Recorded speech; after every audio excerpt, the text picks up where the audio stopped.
Bonjour, bonjour. Mise à jour du site internet. Alors on va aller directement dans les exercices pratiques, le niveau intermédiaire et on va regarder la série 11. Alors l'idée ici c'est de se familiariser avec la terminologie du clair-miroir et de faire une analyse grammaticale un peu plus approfondie.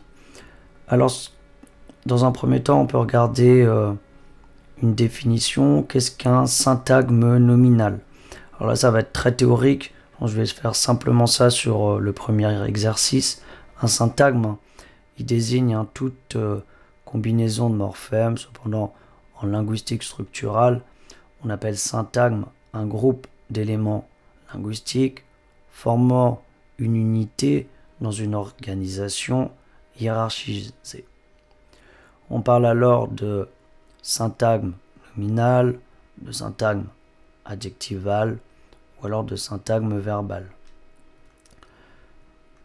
L'exemple, soit la phrase simple en tibétain Pogo chung chung tetse yege tegedok. Ces petits enfants Pogo chung chung tetse écrivent. Yege tegedok. Elle est formée de deux syntagmes, un syntagme nominal et un syntagme verbal.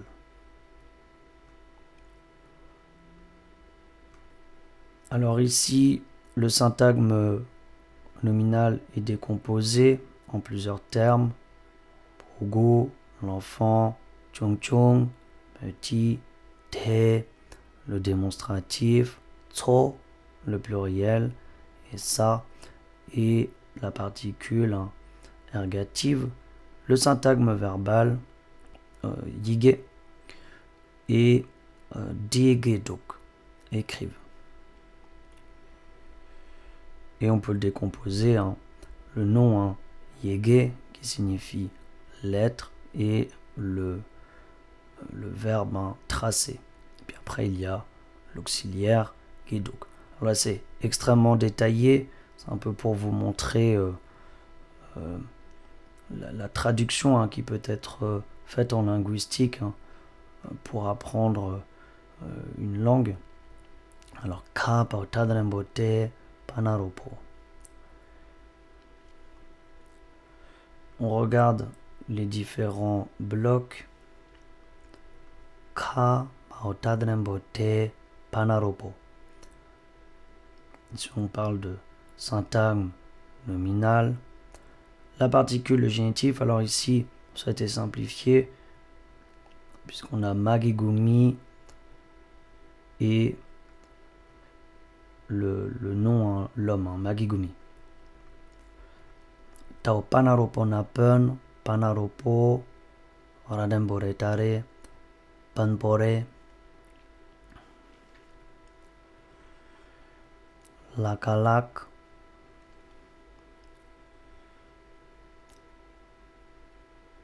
pautadrembote, panaropo, magigumi, agigui, kayanaloyo, kayok, panaropo, yokpo et radembore.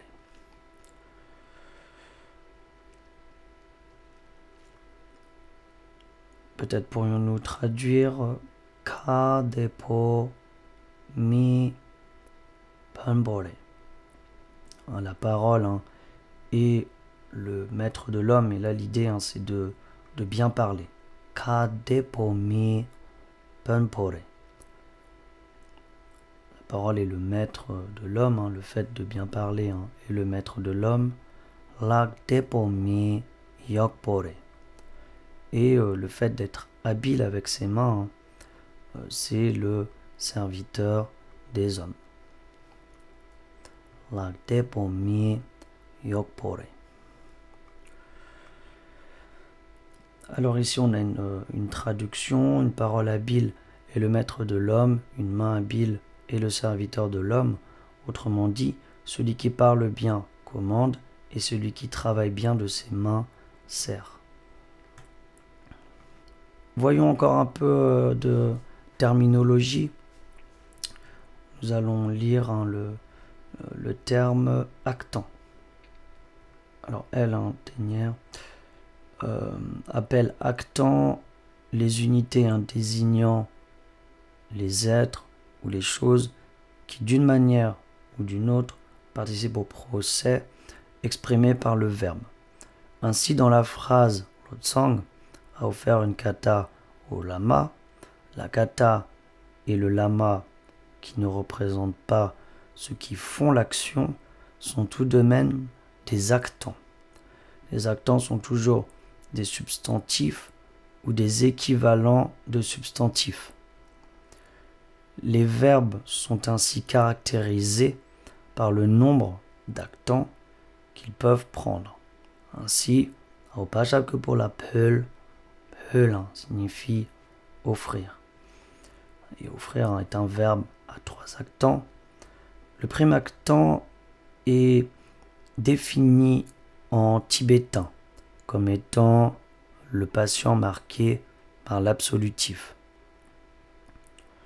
Le second actant est l'agent marqué par l'ergatif.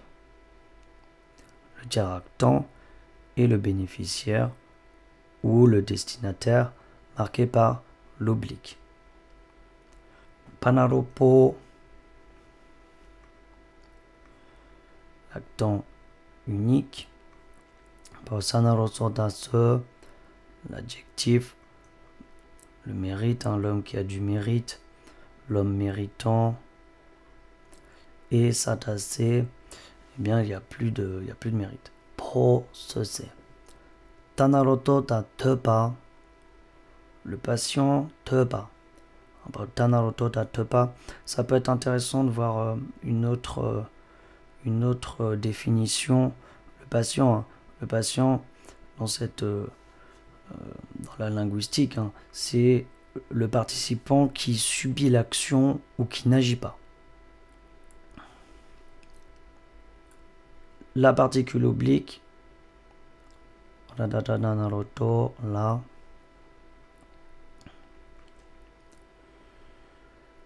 et tashagotokatok, le verbe biactentiel, encore beaucoup de vocabulaire. Regardons ce terme est important. Biactentiel, se dit d'un verbe à 2 actants ou plus. Dans ce cas, il est synonyme de polyactentiel comme paocha, kachak, un cassé, le casseur et la chose cassée, et paosatase, un tuer, le tueur et être tué. Peut-être une autre terminologie qui peut être plus parlante, c'est de parler de verbes différenciatifs. Dans ce cas-là, c'est différent que ce que j'ai expliqué précédemment. Le fait, par exemple, de lancer une balle, la balle est différente de l'agent qui lance la balle.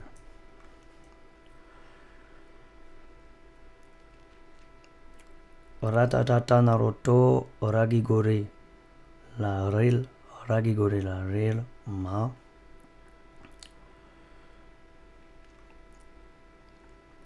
Rel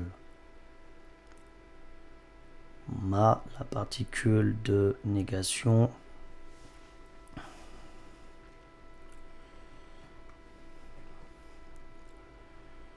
À nouveau un verbe biactentiel, ici c'est exactement le même verbe. Sashake sorasor et kao sashake soma som sorosom et tout. Regardons directement la traduction. Quand le mérite d'un homme est épuisé, sa tête heurte une pierre. Il ne heurte pas une pierre ronde, il heurte une pierre à 3 angles. ou une pierre triangulaire. L'idée est quand la malchance ou le mérite est épuisé, les ennuis s'accumulent. Peut-être pourrions-nous faire un dernier exercice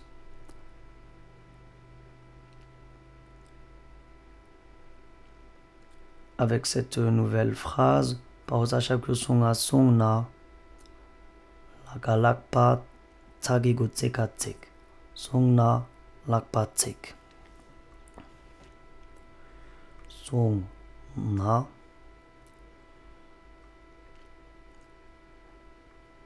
lakpa tsek.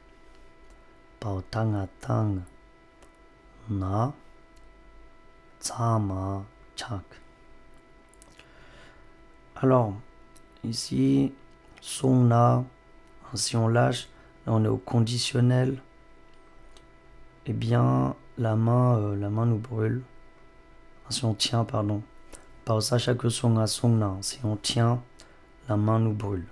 Songna lakpa tsek. Et à l'inverse, pao tanga tangna, si on lâche, alors le pot casse.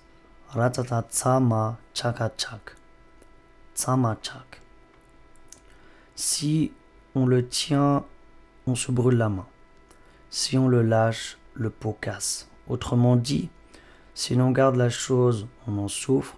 Si on l'abandonne, on subit une perte. Eh bien, l'idée, c'était de partager cette mise à jour. Il y a 3 nouvelles séries comportant chacune 20 exercices. Et l'idée pour toutes ces séries, ces 3 séries, c'est de se familiariser avec la grammaire du clair-miroir et d'aller un peu plus précisément dans les détails en ce qui concerne l'agent, le patient, les particules de négation, si le verbe est monoactentiel, si le verbe est biactentiel, si on a un connecteur, etc. L'idée, c'est de se familiariser petit à petit. J'espère que cela peut être utile pour vous. Et puis, je vais vous dire à très bientôt pour une prochaine vidéo.